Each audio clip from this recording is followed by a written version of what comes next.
Halo sahabat properti, apa kabar Anda? Semoga sehat. Jumpa lagi dengan kami MJ Properti Indonesia. Hari ini kami akan coba men-share kepada Anda. Banyak kita jumpai di luaran sana bahwa orang ingin mendesain rumahnya sendiri, mencoret-coret rumah. Biasanya kalau mereka ingin membangun rumahnya sendiri, jarang sekali mereka pakai jasa seorang arsitek. Mungkin mereka anggap itu mahal. Atau mungkin juga mereka ingin jadi arsitek sendiri, ya oke lah, nggak apa-apa, boleh-boleh saja Anda mendesain. Tapi dalam hal ini kami ingin mengatakan kepada Anda bahwa eh, rumah yang Anda jangan coba-coba, bukan coba-coba sih, jangan sekali-sekali meniru, mencontoh rumah orang lain yang Anda jadikan rumah tempat tinggal Anda. Nah, ini yang kesalahan fatal, guys.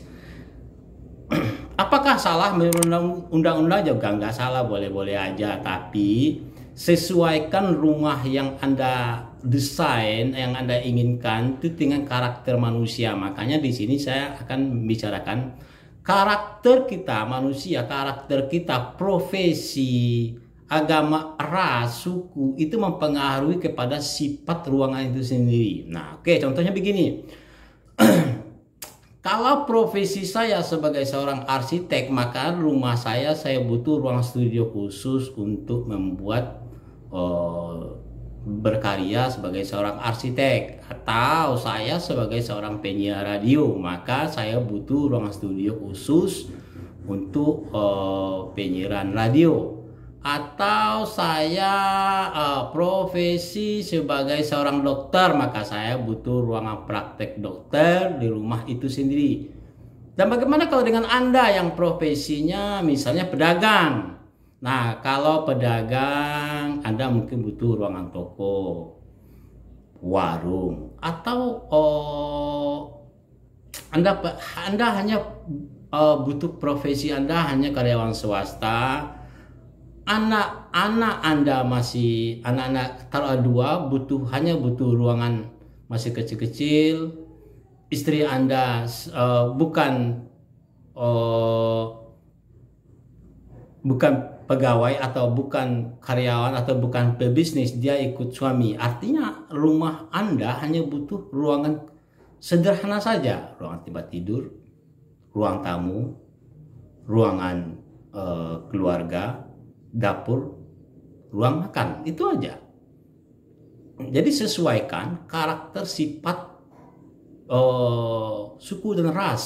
Nah, ini suku dan ras, ada saya bagian suku yang hobinya rame-rame di rumah. Apakah sudah tuh apakah Anda seorang religius? Kalau Anda seorang religius, Anda perlu ruangan peribadatan di rumah Anda. Nah, sebenarnya video ini saya buat tidak cocok untuk sebagai seorang arsitek, karena ini adalah rahasia pekerjaan seorang arsitek. Saya ngerti, saya paham.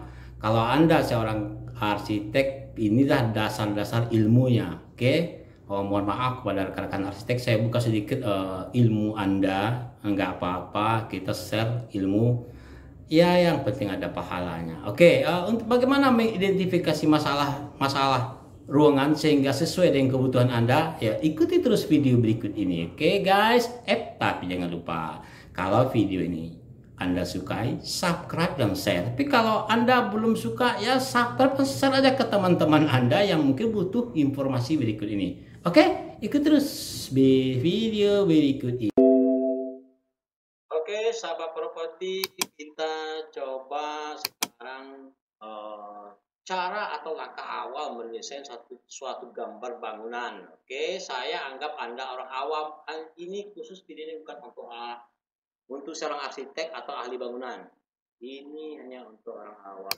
Oke, kalau Anda berencana ingin membuat suatu desain bangunan sendiri, oret-oret, nah ini perlu Anda lakukan dahulu. Identifikasi masalah kebutuhan ruang. Apa itu ruang? Menurut ilmu arsitektur, ruang secara lebih besar adalah tempat di mana manusia bisa beraktivitas. Oke, contoh, ruang untuk rumah sederhana, aktivitas kita manusia secara umum di rumah kita masing-masing. Yang jelas, aktivitas ruang tamu dan ruang keluarga. Jadi kalau Anda menerima tamu, ya di ruang tamu. Kalau Anda bercanda dengan ruang keluarga Anda, ya di ruang keluarga, seperti ini. Dan ada ruang tidur satu, ruang tidur dua, aktivitas di ruang tidur namanya privacy. Nah, di ruang makan atau di dapur ada aktivitas tempat memasak dan tempat makan. Tempat Anda ruang makan keluarga. Itu aktivitas itu ruangan sebenarnya. Ruangan ini juga ada luar juga ada dalam. Ini ruangan secara umum. Oke, guys. Oke. Sifat dan karakter manusia, hobi dan pekerjaan profesi mempengaruhi kebutuhan ruang di rumah mereka masing-masing. Jadi kesimpulan dari cerita ini sebenarnya eh, kebutuhan ruang setiap kita manusia itu tidak sama, guys. Tidak sama. Jadi kalaupun Anda uangnya banyak, Anda tidur rumah orang, tidak cocok untuk ruang Anda dengan karakter Anda. Oke, contoh. Bapak A, suami istri punya dua orang anak. Perempuan dan laki-laki umurnya masih balita sekitar 4 sampai 5 tahun. Oke, perhatikan ini. Contoh soal. Suami istri punya dua orang anak perempuan dan laki-laki. Oke, yang tinggal di situ hanya anak perempuan dan laki-laki sekitar 4 sampai 5 tahun, masih kecil, masih balita. Oke. Pekerjaan Bapak A, karyawan swasta. Kebetulan istri punya bisnis sampingan di rumah. Bisnis sampingan macam-macam warung atau toko. Nah, dari sifat pekerjaan rumah, si Bapak A, kita bisa tebak dia butuh ruangan apa saja sih. Aktivitas Bapak A ini hanya sederhana. Dari keterangan aktivitas dan pekerjaan Bapak A bisa disimpulkan dia hanya butuh ruangan, dua ruangan kamar tidur saja sebenarnya. Ruangan tidur, dia dan anaknya yang masih kecil balita bisa satu kamar. Oke, kebetulan di sini juga ada ruang tidur untuk kalau kebetulan orang tua Anda juga bersama. Oke, jadi kedua anaknya walaupun keluar. Plus ruangan berbisnis bisa ruangan kecil-kecilan karena istrinya di rumah. Nah, Bapak A hanya butuh ruangan toko atau warung. Ya, bisa dibuat atau disesuaikan dengan tata desain rumah. Nah, ini yang saya maksud. Kebutuhan ruang rumah orang masing-masing berbeda. Karakter disesuaikan dengan sifat karakter, hobi, pekerjaan dan lain-lain. Masuk agama, ras dan kebudayaan. Oke, kasus kasus kedua Bapak B. Oke, ini yang menarik.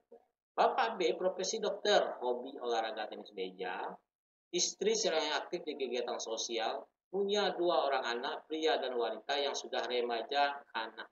Oke, nah ini kasusnya lain. Oke, dua orang anak, pria dan wanita yang sudah remaja. Artinya kalau remaja dia kamarnya harus terpisah. Nah, mungkin dia satu kamar. Oke, anak perempuan kebetulan hobinya menari. Nah, kalau dia hobi menari, dia butuh ruangan khusus untuk menari atau semacam studio.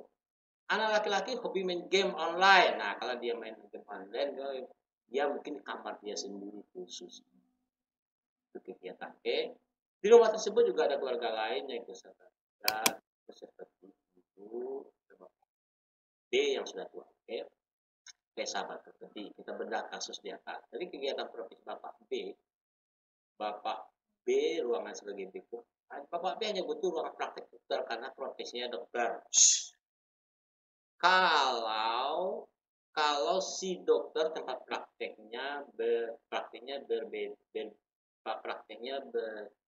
kalau si dokter tempat prakteknya di rumah sekalian ke tempat kerja atau berbeda.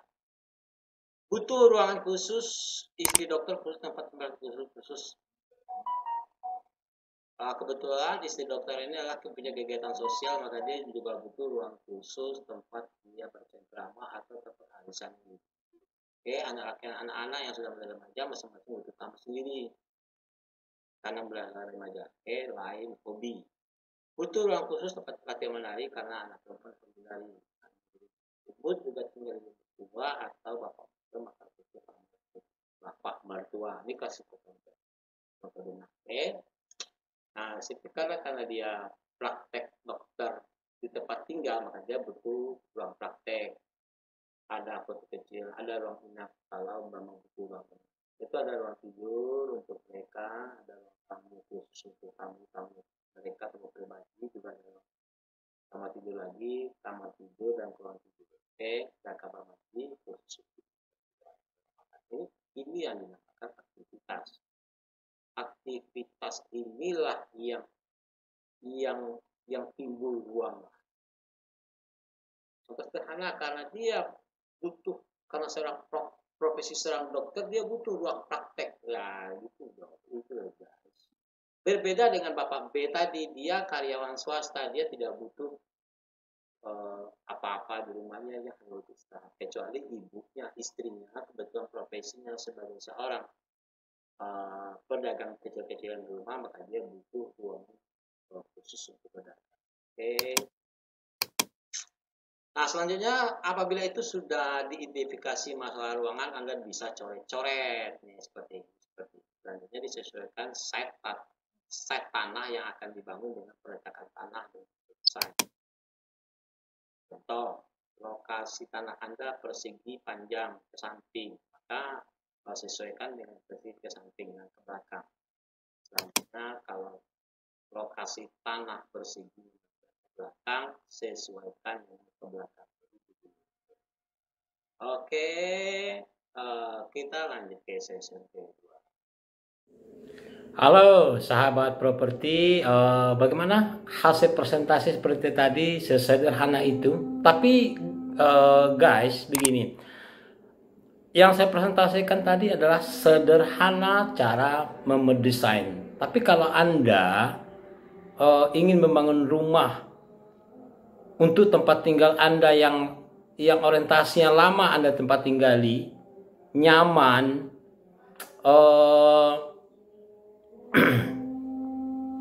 ada istilah pepatah mengatakan rumahku adalah surgaku, maka sebaiknya kalau Anda ingin berencana membangun rumah, sebaiknya Anda pakai jasa seorang arsitek. Karena kenapa saya katakan demikian? Karena bagaimanapun seorang arsitek akan memberikan Anda pilihan-pilihan, banyak pilihan-pilihan terbaik.